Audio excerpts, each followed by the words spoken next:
Live TV express Hindi news channel जो रखता है राज और समाज की हर खबर पर अपनी कड़ी नजर।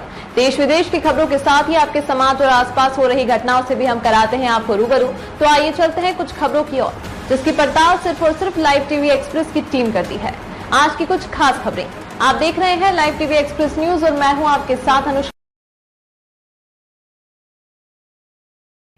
अब हर फोन से करें पे। डिजिटल भारत का डिजिटल साथी क्विक पे रिटेलर भाइयों के लिए कमाने का सुनहरा मौका। क्विक पे से पेमेंट एक्सेप्ट करें और पाएं ढेरों उपहार।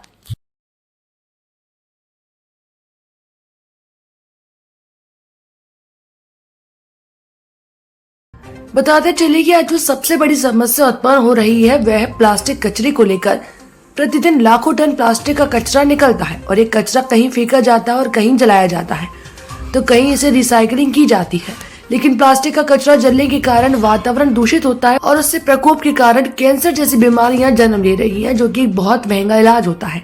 तो वहीं दूसरी तरफ जब प्लास्टिक जलता है तो उसके अवशेष बचते हैं, जो वे बरसात के समय नदियों से होते हुए महासागरों तक पहुंचते हैं, जिसके कारण आज वहां पर जीव जंतु जो पाए जाते हैं उनको खाते हैं और उन जीव जंतुओं से खासकर मछलियों को जो लोग खाते हैं उनके अंदर बैक्टीरिया पनप जाते हैं, जिसके कारण से व्यक्ति बीमार होकर अस्पताल में भर्ती होता है और कैंसर जैसी बीमारी अपने गले लगा लेता है।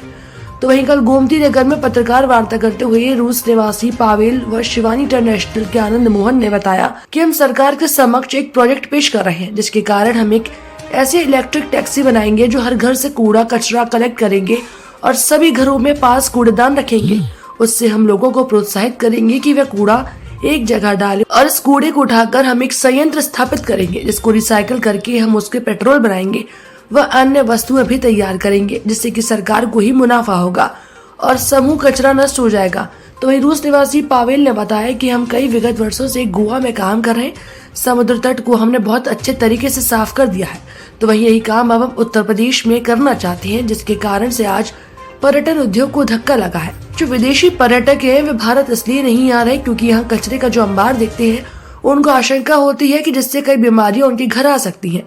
उन्होंने उत्तर प्रदेश सरकार से भी ये मांग की है कि हमको एक मौका दिया जाए, काम करने का प्रेजेंटेशन दिखाएंगे और हम सरकार के केवल सहयोग चाहते हैं। जो कचरा निस्तारण का कार्य है उससे हम सहयोग करें और संपूर्ण भारतवर्ष को प्लास्टिक कचरे से मुक्त करें। उन्होंने एक आंकड़ा बताया कि 100 टन कचरे से 25 टन के लगभग पेट्रोल का उत्पादन कर सकते हैं।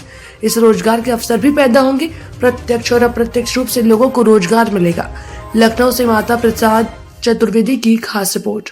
भारत में जैसा कि अभी दीपावली मनाया गया है और जिसके कारण से वायु प्रदूषण इतना ज़्यादा फैला और लगभग हजारों टन जो प्लास्टिक के कचरे थे वो कहीं ना कहीं अब डंप किए जा रहे हैं।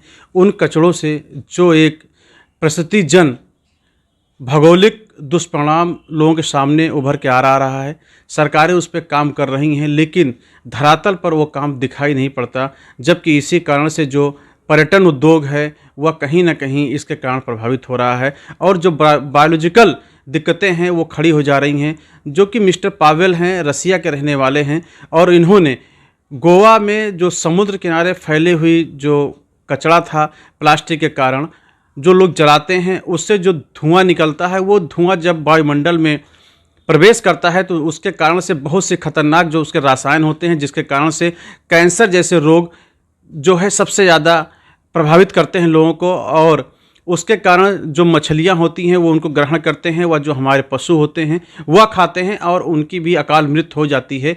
और उन मांस को जो व्यक्ति खाते हैं उनके अंदर भी वो लक्षण प्रभावित कर जाते हैं, जिसके कारण से कैंसर का जो रोग है वो प्रतिरोधक मनुष्य के अंदर क्षमताएं कम होती चली जा रही हैं और कैंसर खतरा दिन पर दिन बढ़ता जा रहा है। जैसा कि मालूम है कैंसर एक ऐसा लाइलाज बीमारी है जिसमें सबसे अधिक धन व्यर्थ होता है और व्यक्ति जीवित नहीं बच पाता है। मिस्टर पावेल जी हैं, मैं आप उन्हीं जानता हूं कि उन्होंने गोवा में किस प्रकार से इस कचरे के ऊपर काम किया है और सरकार से क्या अपेक्षा रखते हैं कि जो सरकार काम करे। और जो यहाँ पे एक सहयोगी संस्था है इनकी काम करने के है वो शिवानी इंटरनेशनल है, जो कि इनके साथ कंधे से कंधा मिलाकर कार्य कर रही है और इनकी दृढ़ इच्छा है कि उत्तर प्रदेश में भी ये कचरे के ऊपर काम करें। जो प्लास्टिक कचरा है उसको जो है एक समाप्त किया जाए और इनका ये कहना है कि जो मेरे पास 100 टन कचरे को अगर हम निस्तारित करते हैं तो उससे 25 टन हम डीजल का उत्पादन कर सकते हैं, जिसके लिए इनके पास मशीनों से लेकर सारे संसाधन मौजूद है। बस ये सरकार से मांग करते हैं कि एक बार काम करने का हमको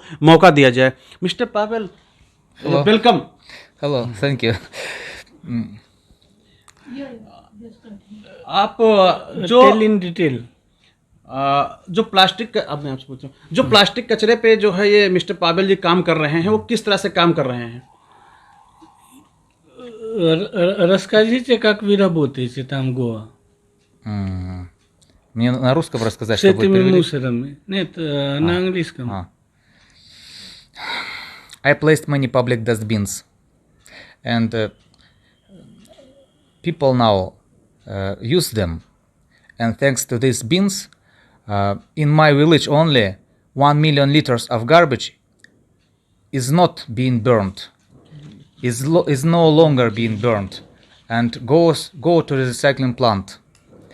And I'm trying to spread this experience throughout the whole of India and find good people. And I came here to friend of India, Anand, and because my friends, people from Russia, a group of inventors, businessmen, and people with money, investors, want to invest in India almost $1 billion to build special recycling plants, which very important detail. These recycling plants can recycle mixed garbage. It's very important because people are lazy, they don't want to segregate. You come to India, but how many two people to Mr. Modi, how to the word and work and process the project, the presentation in Modi? Mr. Modi has a terrific project Clean India, but I can't see the support from people in it. I can't see the support of local governments. We all will support you. Don't worry. Look. Yeah. There is a project. Be the working in global warming.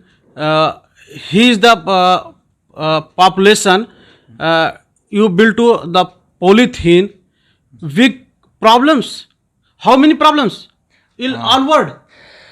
Of course, burning of plastic is very troublesome issue. All these terrible ashes from burning plastic is being washed into the sea by streams of water during the monsoon season, and it's terrible. It's poison the whole world ocean, and forever. It's like from soup. You can segregate from the water plastic, but how you will segregate from the water ashes? It's forever. मेरे साथ mister Pavel जी ने जैसा कि बताया कि जो plastic है उसके जो कचरा होता है उससे कितने दुष्परिणाम होते हैं, वो ग्लोबल के लिए कितना बड़ा खतरा है, और जो समुद्र में जाके मिलता है तो उसके कारण से मछलियां भी मरती हैं, और जो मछलियां जीवित बचती हैं उनको लोग ग्रहण करते हैं। और जैसा कि ये मानना है कि अगर यहाँ कचरा जल रहा है उसको 200 किलोमीटर उसका परिणाम नहीं होगा तो इसका परिणाम भी भयावता होती है। मेरे साथ उनके एक सहयोगी हैं मिस्टर आनंद मोहन जी बात करने के लिए, जो रसिया में 15 साल रहे हैं और वह भी इस प्लास्टिक कचरे के ऊपर काम कर रहे हैं, जो कि शिवानी इंटरनेशनल के को फाउंडर भी हैं। तो मैं उनसे जानना चाहता हूं कि जो मिस्टर पावेल इनके साथी हैं वो किस तरह से उत्तर प्रदेश और भारत सरकार में वो कार्य करना चाहते हैं प्लास्टिक के ऊपर। पहले बहुत बहुत स्वागत है आपका मेरे चैनल में। Thank you. ये हमने एक सारा पूरा प्रोजेक्ट बनाया है, तो इसमें पूरा इंडिया को वो करने के लिए, साफ करने के लिए लगभग 60-70 बिलियन डॉलर की जो है टोटल प्रोजेक्ट आ रही है। यदि ये लगाया जाता है, मेरे ख्याल से ये ज़्यादा नहीं है, इंडिया पूरी तरह यदि साफ़ हो जाती है तो ये 60 बिलियन के बदला 600 बिलियन जो है भारत में पैसे आ जाएंगे टूरिस्ट के थ्रू, क्योंकि टूरिस्ट अभी करोड़ों टूरिस्ट जो है वो आ नहीं पा रहे हैं, ठीक है। और इंडिया का प्लास्टिक कचरा साफ होना मीन्स जो ये महासागर में जो जा रहे हैं, ये जो मतलब जलाते हैं प्लास्टिक को और फिर वो कहीं ना कहीं, आप कहीं भी प्लास्टिक जलाएं वो सीधे समुद्र में जा रहे हैं और वही समुद्र की मछली हम खा रहे हैं और हम वो खा करके हम बीमार हो रहे हैं। जैसा कि आप बता रहे हैं कि जो प्लास्टिक कचरा होता है, यह 100 टन कचरे को हम प्रोसेस में करते हैं। जैसा कि अब उत्तर प्रदेश सरकार ने प्लास्टिक कचरों से रोड बनाना शुरू कर दिया है, बायोडीजल का निर्माण कर रही है। यदि आप एक आंकड़ा हमें प्रस्तुत कर सके कि जैसे आपके बता रहे हैं कि 100 टन कचरा अगर हम रिसाइकिल करते हैं तो कितना उससे हम फ्यूल पैदा कर सकते हैं? 25 टन। 25% फ्यूल जो है, जितना भी कचरा रिसाइकल होगा उसका 25% हम फ्यूल में बदल सकते हैं। तो आप उत्तर प्रदेश सरकार से क्या आपकी उम्मीदें हैं? क्या आप उत्तर प्रदेश सरकार से चाह रहे हैं कि जैसा कि लखनऊ महानगर है, यहाँ प्रतिदिन 10 टन से ज़्यादा कचरा निकलता है और उसका रिसाइकिल नहीं हो पाता है, जिसके दुष्परिणाम उसको आपको दुबग्गा हो, चाहे आपके चिन्हट का क्षेत्र हो या आपके कान्हा उपवन की तरफ हो, वहाँ देखने को मिल रहा है। तो इसके लिए आपने क्या एक प्रोजेक्ट कोई तैयार किया है? हाँ, हमने प्रोजेक्ट तैयार किया है। हमें 50 जगह पे जो है ये कचरा रिसाइकिल प्लांट लगाने होंगे। 50 मैं इसलिए कह रहा हूँ कि पूरब से पश्चिम और उत्तर से दक्षिण कवर करने के लिए। और हमारे पास एक जो है कचरा वैन भी है इलेक्ट्रिक, तो वो 100 किलोमीटर तक की दूरी में वो कचरा कलेक्ट करेगी और उससे हम जो है ये 50 रिसाइकल प्लांट में हम उसको भेजेंगे। और हर एक घर के आगे हमें एक डस्टबिन लगाना है। डस्टबिन इसलिए ताकि कोई भी कचरा इधर उधर ना हो। देखिए, इनका सुरेंद्र मोहन जी का कहना, आनंद मोहन जी का कहना था कि हम एक प्लास्टिक जो है वो जो स्वच्छ भारत अभियान के तहत जिस प्रकार से जगह जगह प्लास्टिक के डिब्बे नगर पंचायत, नगर पालिका और नगर महापालिकाओं में रखवाए गए थे, उनको सुरक्षित रखा जाए। और हम एक इलेक्ट्रिक हमारे पास वैन होगी जिसमें हम सारे कचरे को इकट्ठा करेंगे और एक जहां उनको डंपिंग करेंगे। डंपिंग करने के बाद हम उनको रिसाइकिल करके और उनको उसका निस्तारण कर देंगे, जिससे जो ग्लोबल वार्मिंग है और जो विदेशी हमारे यहाँ पे जो जितने भी अतिथि देवो भव हम कहते हैं, जो हमारे पास आते थे लोग, पर्यटन उद्योग को जो इसमें झटका लगा है, वो पर्यटन उद्योग को बढ़ावा मिलेगा, जिससे जो विदेशी पूंजीगत आय है उसमें वृद्धि होगी और लोगों को नए रोजगार के अवसर प्राप्त होंगे। कैमरामैन माता प्रसाद चतुर्वेदी, लखनऊ। खास खबरें, हर खबर को पाने के लिए चैनल को सब्सक्राइब जरूर करें और देखते रहें लाइव टीवी एक्सप्रेस।